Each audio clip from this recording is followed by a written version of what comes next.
Welcome participants. Today we will move on to another interesting topic on oligopoly markets.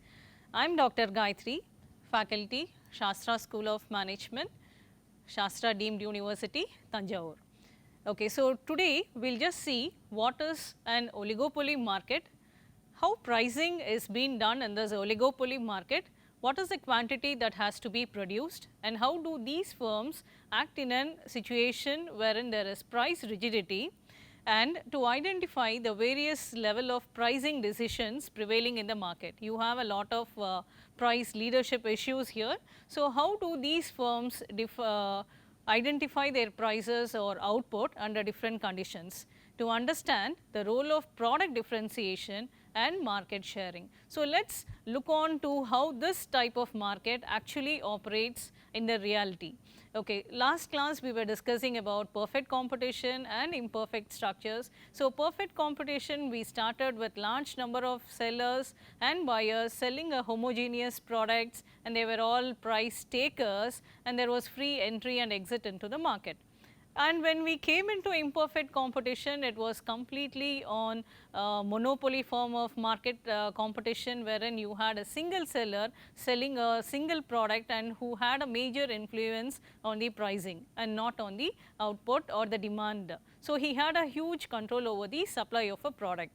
So, after that we were just discussing on how monopolistic competition differed. So, it was actually a combination of both perfect competition as well as monopoly. So, here we had a concept called as product differentiation as well as price discrimination. So, in price discrimination we were just seeing on how seller differentiates his customers on different price levels. So, he is offering the same product to different customers at different price levels. So, this can be of three types: the first type of price discrimination, the second degree of price discrimination, and the third degree of price discrimination. Okay, so, today we will move on to oligopoly, how this is completely different from the earlier market structures that we were discussing, and how this gives you a lot of competition among its rivals. This we will look on to it.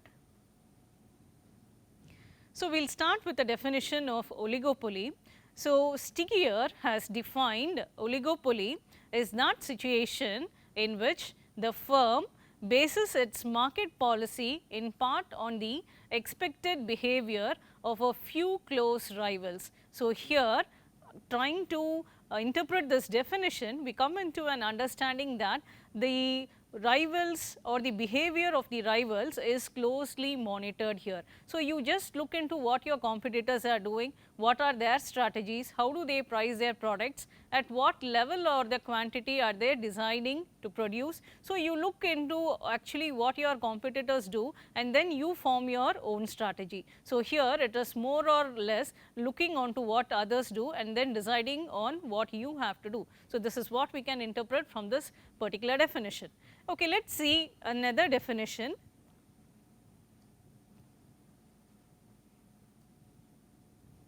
An oligopoly is a market of only a few sellers. So, we have only a few sellers in the market, either offering homogeneous or differentiated products. So, they may be giving a product which is completely homogeneous, that is identical, or they may be selling a differentiated products.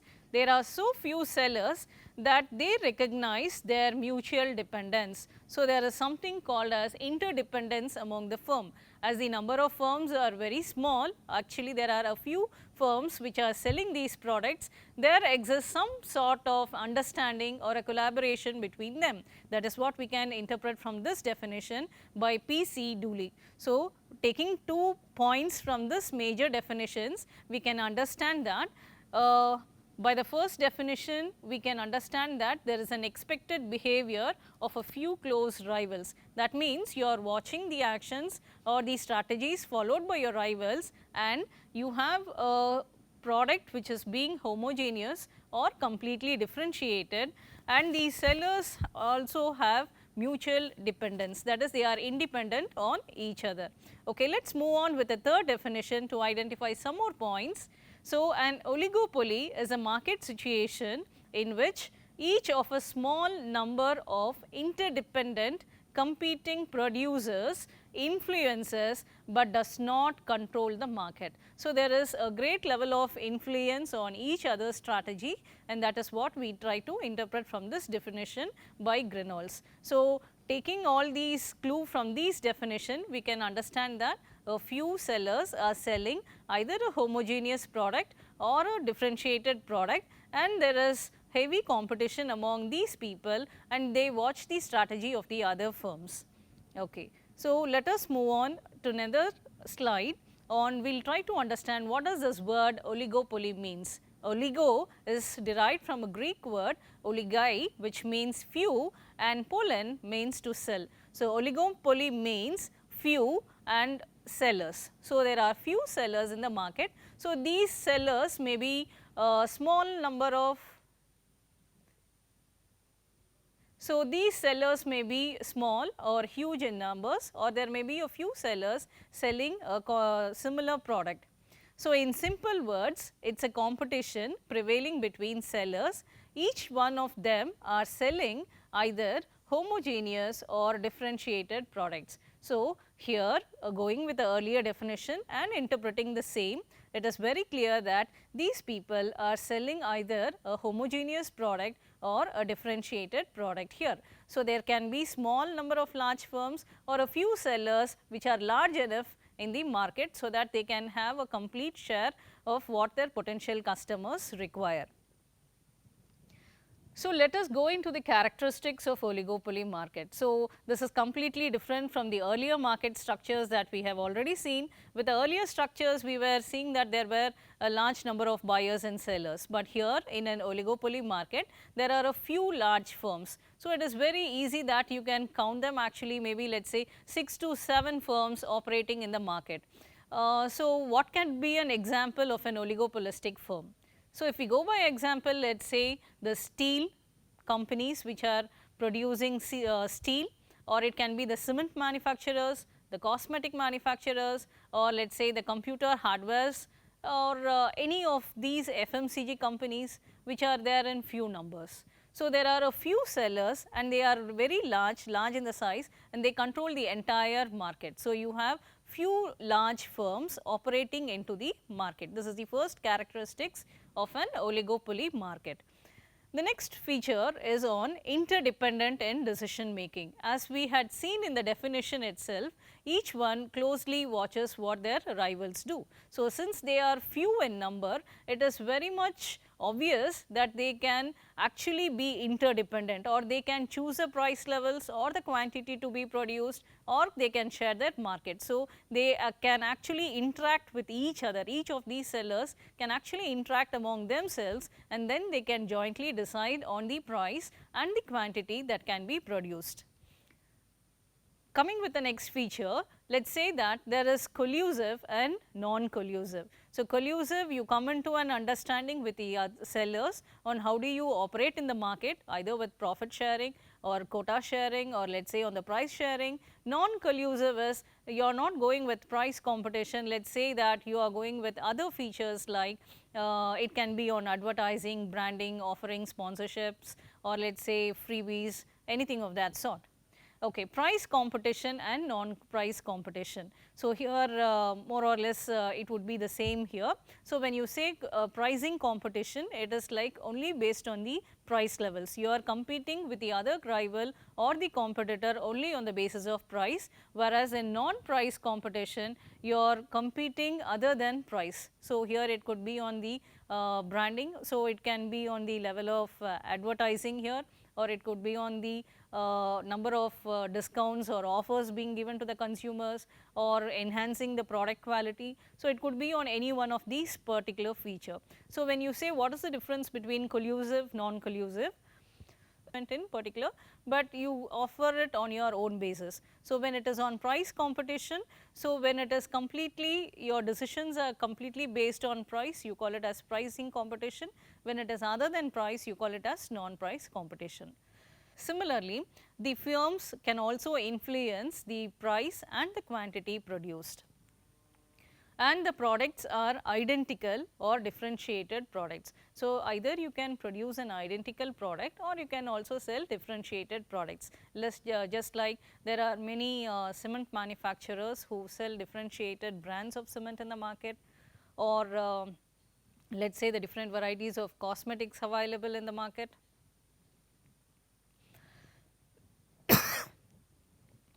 And there is heavy competition also prevailing in the market. Let us say that since there is only a few number of firms which are completely operating, there is heavy competition among the firms to get a huge market share.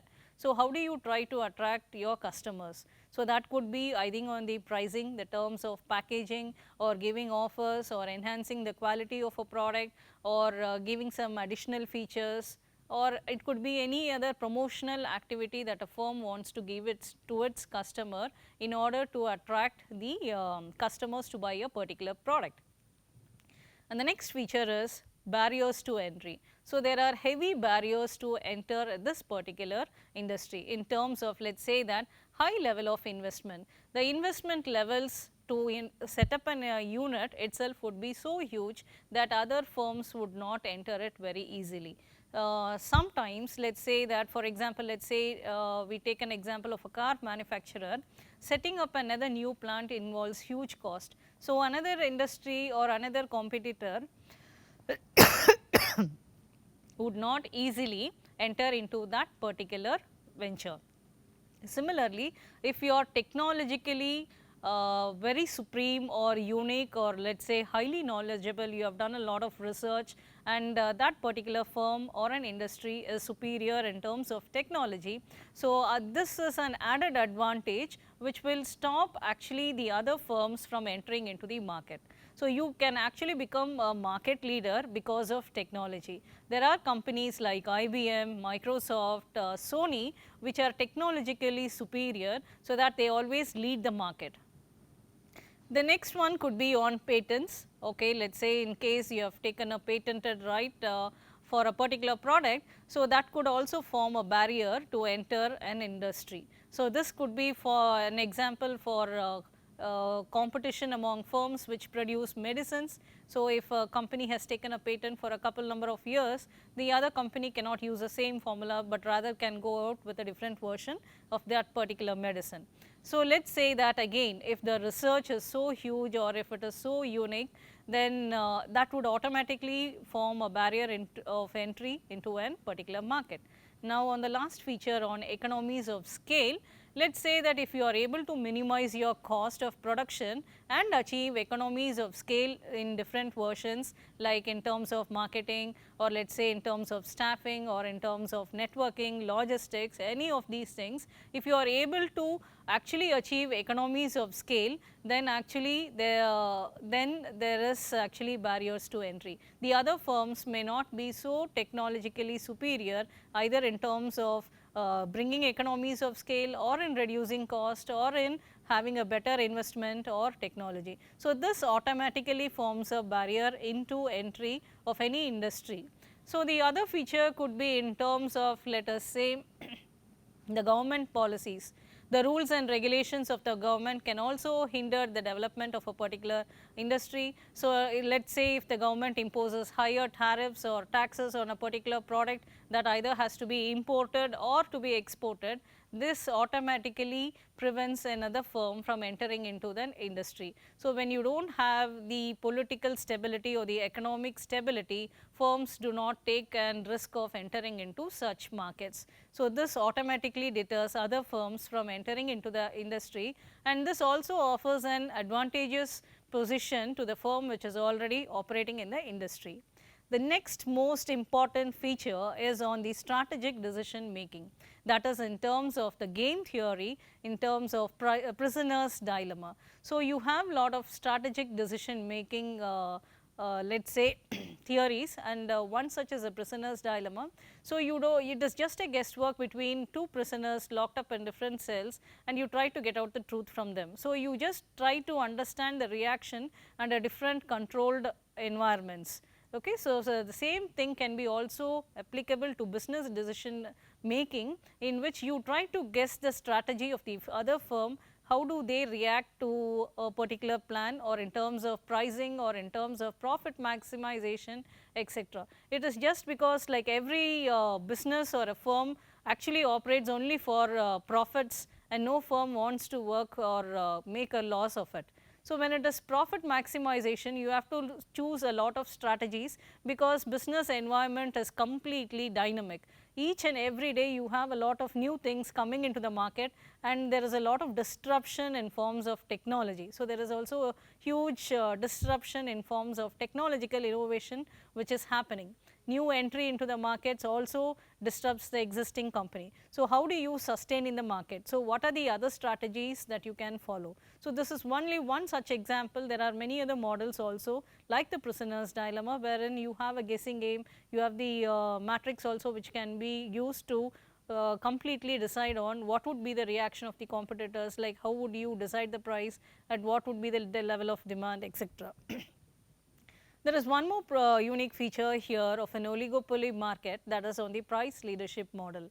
So, since we have already discussed that these oligopoly markets can actually decide on the price level, since they are a few firms operating on a larger scale, they can actually decide on the price level. So, one could be on the low cost firm.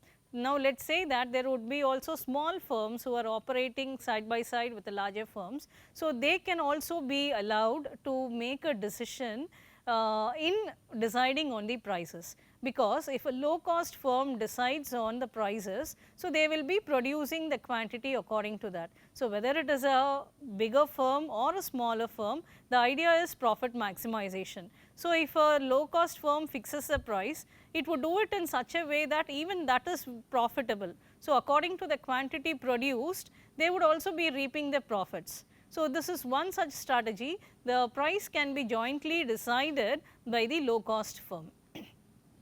The next option would be the dominant firm.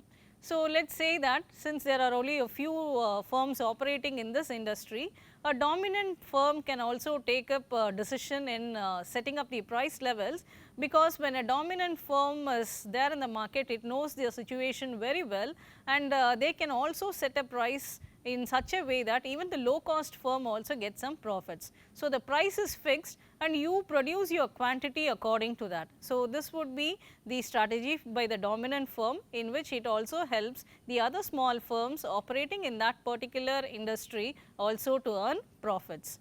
Okay, now let us say that we neither decide on the low cost firm nor on the dominant firm. There is another concept on barometric price leadership.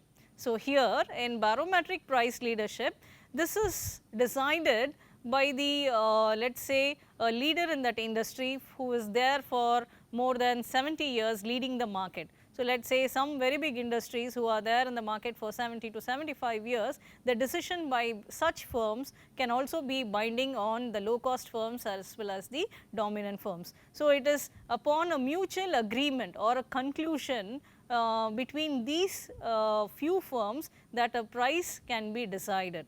So, when you come into the next concept on cartels, it is like cartel is coming together of these few firms just for profit maximization or market sharing. So, either you decide whether you have to share your price levels or you decide on your market share. So, which area to enter or which area is being left to a particular firm. So, the other firms are free in deciding on the price levels. So, cartel is an association of these firms who come into an understanding and mutually are interdependent on each other for their price levels as well as for profit maximization. Okay, hope you are clear with all these features. We will move on to the next slide.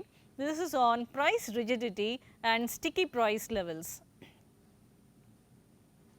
So, here in price rigidity, there is one particular feature which was being observed by Professor Sweezy during 1940s. He understood the behavior of these firms in one particular situation, like when prices tend not to change when cost changes in oligopoly. Firms fear the reaction of their competitors, that is, if one particular firm increases their price, their competitors will not increase the price, so that they will lose customers and revenue. But if a firm decreases a price, every other competitor will also decrease the price, so that they will not gain customers and lose revenue. So, this was one peculiar trend which was observed by Sweezy during 1940s, and we will just see what is this Sweezy's king demand curve model with a few assumptions. The same assumption that if a firm rises the prices, other firms won't follow, and if the firm loses a lot of business, because when you rise a price, it is very much obvious that some of the customers will not take your product. So, they will move to the next competitor who is selling an identical or a differentiated product. Now, let us say that there are two brands X and Y. If X is increasing the prices to another, let us say 20 to 30 rupees, as a consumer, I would not go for a product which is costlier. So, I will just look into another product which is at the same level or lesser than product X. So, I would take a product which is more convenient to my budget. So, I would choose product Y rather than product X. So, if X raises the prices of its product, he automatically loses his customers to manufacturer Y. So, manufacturer Y actually gains a lot because of the increase in price. So, here each of these competitors are closely watching what the other one does in terms of pricing decisions. So, if a firm lowers the prices, other firms follow, and the firm does not gain much business. Now, let us say that if a firm decreases the prices, immediately all the competitors will decrease their price. This is because if firm, I will take the same example of X, if firm X decreases the prices by another 40 to 50 rupees, and firm Y, if they stick on to the same level, now the firm Y will lose their customers. So, what happens here is every other competitor would automatically decrease the price to the level what price of manufacturer X had done. So, that all the prices are automatically down to the same level. So, that none of them will lose their business. So, here this trend was noticed by Sweezy, and this is called as a kinked demand curve.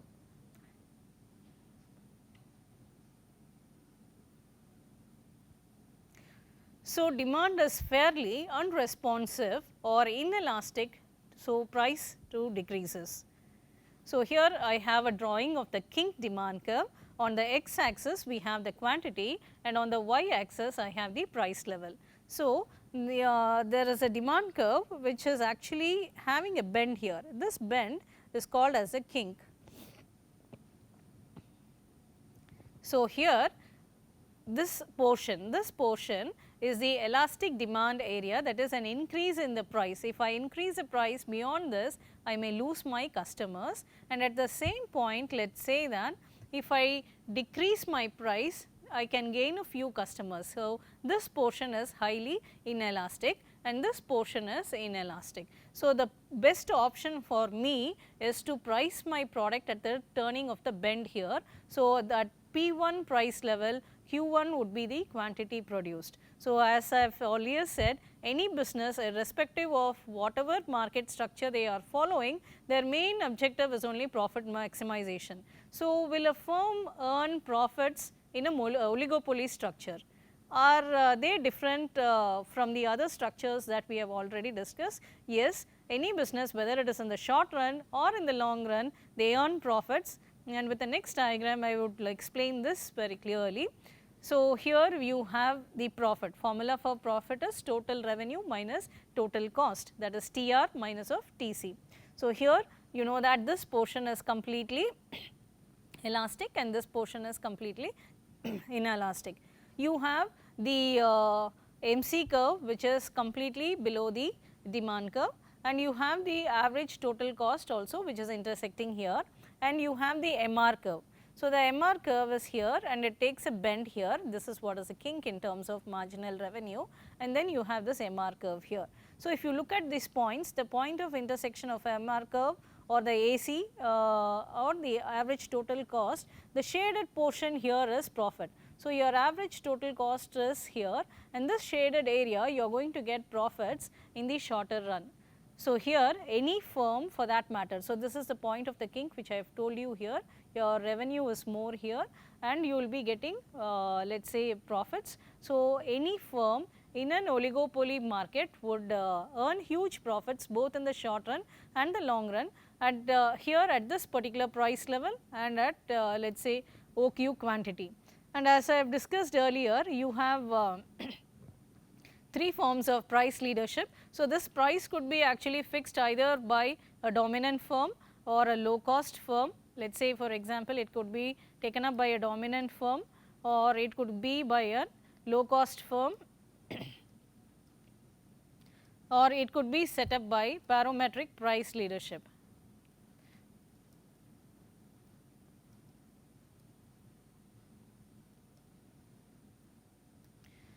So, either of these firms can decide on this price level. So, again when it comes to sticky prices or rigidity of the prices or interdependence of the firm, it is in such a way that it would be decided by either of these firms, that any of these firms should earn profit both in the short run as well as long run, and they keep their quantity accordingly changed. So, what should be the quantity that they should produce to earn profit depends upon the decision taken up by that particular firm. So, when we come into advantages of oligopoly, so what is the major advantage of an oligopoly market is you have low prices. Now, let us say that when there are two competitors competing with each other, each of them would start fighting actually at the price levels. So, competitor A would reduce the price, similarly competitor B also would come down. So, similarly again competitor A tries to match the price level, again they would reduce it. So, when they actually compete on pricing, the consumer is finally benefited because of competition you get a product at a lower price. So, this was also the case of best case was of mobile phones. Like when mobiles were introduced, it's had a couple of zeros. Let us say it started with 25,000 to 30,000, a good handset. But today with the advancement of many companies and with the updation of technology, there are many players who are operating in the market and you get a very good handset at 10,000 rupees. So, once they started competing on price, the other competitors immediately started competing on different features like enhancing the quality of the product, the camera particularly of the mobile phone, or the sound clarity or the network availability. So, like after they finished completely with the pricing competition, then they switched on how could they enhance the value for their product and how can they attract the customers. So, they started on different features other than pricing. So, it went on with non-price competition on what could be a better let us say product enhancement to their customers. So, they started. So, one major advantage is because of competition you have products at a lower price. The recent example could also be of Jio, wherein Jio had a good internet package which completely disrupted other companies like Aircel, Vodafone, Idea, and these companies are struggling today because only of this pricing strategy. So, one advantage is like when these companies compete on prices, you will have a product at a much cheaper rate and then you can also enjoy the benefits for that particular product. So, the other major advantage to the consumer would be on new product. So, let us say that once you have exhausted your product market with a lot of enhancement, product enhancement features, everything, then you can also introduce a new product in the market. So, keeping an old product or keeping an original product, you can also add new products also to the existing line, so that you can add up many more products to that particular brand. So, coming under a particular company, you can release many new products which a customer would be happy to take from a particular reputed brand. Now, let us say for example, if it is Tata group of companies, once they are trusted, they are very well established and it is a very big branded company, any product from that particular group is widely accepted by the consumers. So, in terms of logistic, in terms of network or in terms of advertisement, so everything becomes very simpler because you have a huge chain, that is an economies of scale which is operating in the market, and this actually helps a company to make a product very successful, whether it is new product development or existing product development. So, this is another added advantage to the consumers. And the next one could be on price stability. That is, you also have an element of risk here.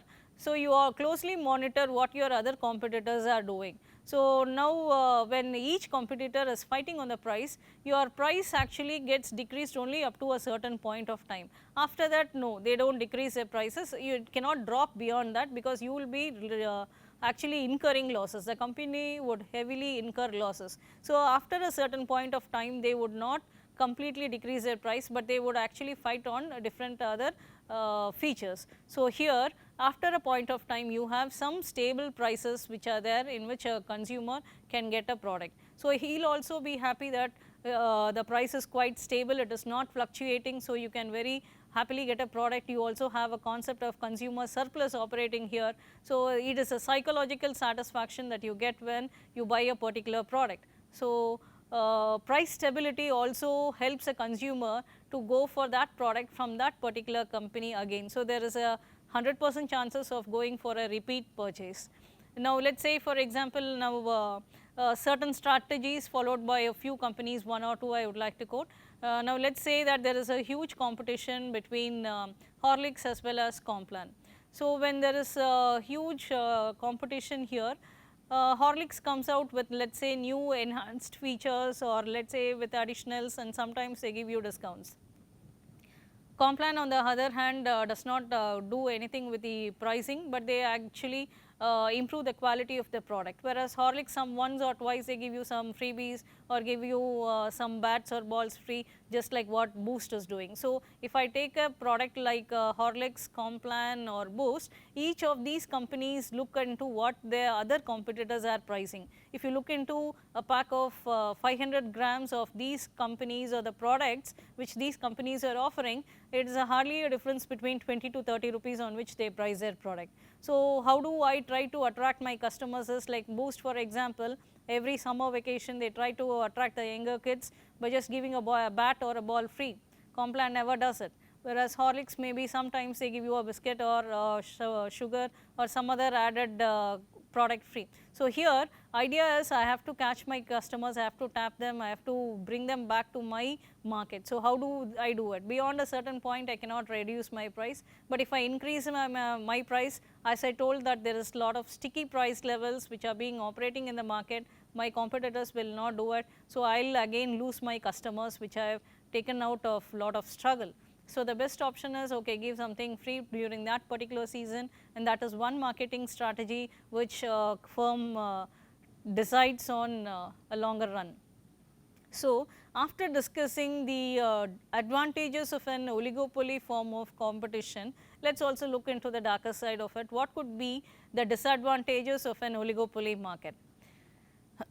So, there is a high concentration of firms, and this reduces consumers' choice. So, sometimes let us say that it is only a few firms which are operating. So, you have a limited choices, unless your competition is so huge, so wide, you will have a lot of product varieties and choices, but since only a few people are there, you have only restricted choices. So, this can also be one such disadvantages to the consumers.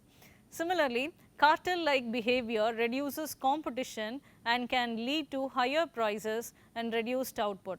Now, let us say that if these cartels aim at higher prices, then it would be a complete disadvantage to the consumer. The benefit may not be passed to them. The operating cost for the firm may actually increase, and they would transfer it into higher prices. Now, let us say for example, even if you take the airline industry, you have the tickets which are being completely discriminated here.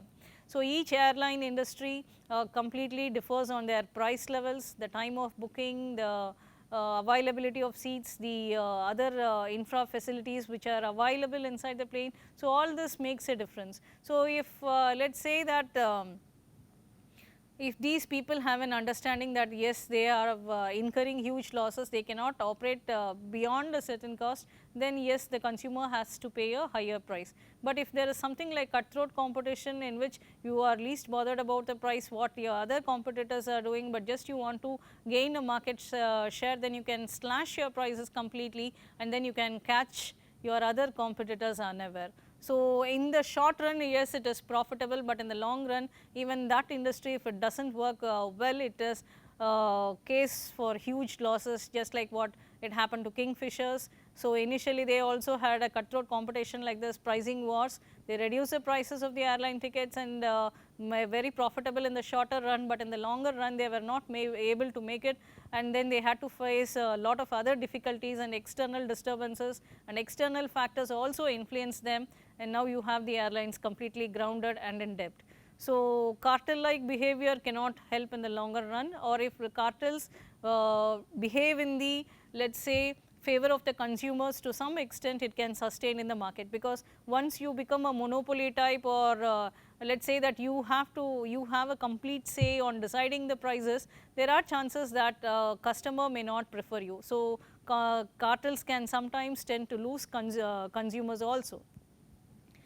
Firms can be prevented from entering a market because of deliberate barriers to entry. Now, let us say that as a firm, if I want to enter a particular industry or a manufacturing sector, looking at the terms of let us say huge barriers in terms of technology, or in terms of investment, or in terms of let us say research or patents or getting a license or ease of doing a business, if all these process becomes very tedious, automatically I would not enter a particular industry. If the functioning is smooth, if the rules and regulations are quite flexible and I am able to move it at a little faster pace, then the doing a business may actually be improved, or let us say the conditions for doing a business can actually improve, and this may bring in a lot of other persons or firms to come into the market.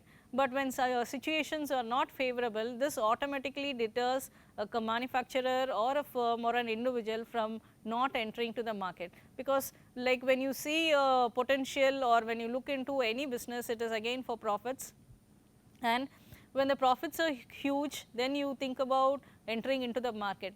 But after a lot of struggle, if the profits are very meager, then there is no point entering into such markets. And because of all this competition and a lot of external disturbances and internal conflicts, there can be a loss of economic welfare. Now, whether to produce a product, not to produce a product, how to produce it, and to whom to offer. So, all these questions comes up. So, you know that very well, we have limited resources, but unlimited ones, and we have to look into a way on how to satisfy this unlimited wants with limited resources, and also we have an option called as alternatives. So, with these things, how can you optimize a particular resource? So, how can you offer it at a reasonable price to the consumers? So, without, let us say that one point of time we were not talking, or we were not even thinking about the concept called as sustainability.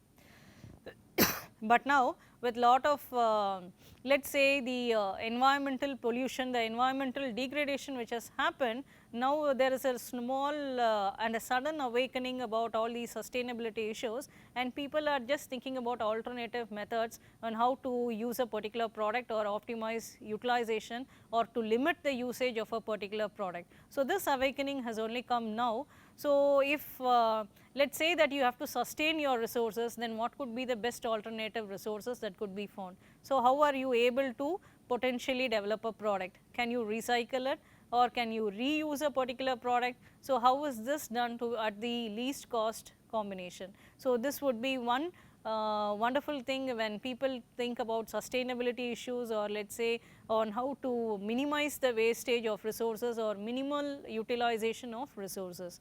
Okay, now we will have a quick sum up of what we had discussed before winding up the session. So, we started with understanding the different type of market structures, with what is a perfect competition, imperfect competition, and a monopoly, and under monopolistic competition, and then we started looking into what was a oligopoly form of market structure. So, under oligopoly we understood that it was a few firms which are operating in the market, either selling an identical product, or it would be a differentiated product. So, a main feature of this oligopoly market is there is interdependence among these firms, and these firms are also having a concept called as price rigidity. And they also have a concept called as cartels, in which there is a close association or an understanding between the firms, either for joint profit maximization or for market sharing. And there is another concept called as a king demand curve, whereas it is on a strategy in which whether to increase the prices or to decrease the prices depends upon the strategy followed by the rivals. Thank you so much for being with me in this session. I will take up the next concept in the next session. Thank you so much.